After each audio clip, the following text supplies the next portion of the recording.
পুজোতে বা দীপাবলিতে এই প্রদীপ মানে অখণ্ড প্রদীপ সবসময় জ্বালাতে হবে 3 দিন ধরে। এই প্রদীপটা জ্বালাতে হবে ধনতেরাসের দিন থেকে। এটার মধ্যে যখন জ্বালাবেন তখন হচ্ছে প্রদীপের মধ্যে লাল সলতে ব্যবহার করবেন, আর ঘিয়ের প্রদীপ ব্যবহার করতে হবে। এটা ঘিয়ের প্রদীপ, এর মধ্যে দেবেন হচ্ছে 2টো লবঙ্গ আর 2টো এলাচ, এর মধ্যে দেবেন।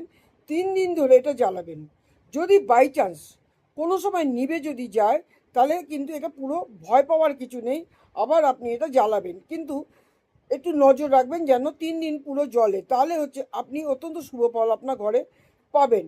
এতে কি হয়, এটা জ্বালালে আপনি তন্ত্রবিদ্যা কেউ কারুর আপনার প্রতি করতে পারবে না, কম বয়সে আপনার ঘরে কারুর মৃত্যু হবে না, ওই ঘরেতে কোনো খারাপ কিছু প্রভাব বিস্তার আপনার করতে পারবে না, আপনার ঘরের নেগেটিভ দোষ প্রভাব বিস্তার করতে পারবে না।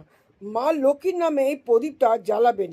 শ্রী মন্ত্রটা আপনি যখন তখন যতবার ইচ্ছা আপনি জপ করবেন, শ্রী মন্ত্র জপ করবেন, মা কালীর মন্ত্র জপ করবেন, ওম ক্লিম কৃষ্ণায় নমঃ এই মন্ত্রটা জপ করবেন, আর লাল লম্বা সলতে এর মধ্যে অবশ্যই ব্যবহার করবেন।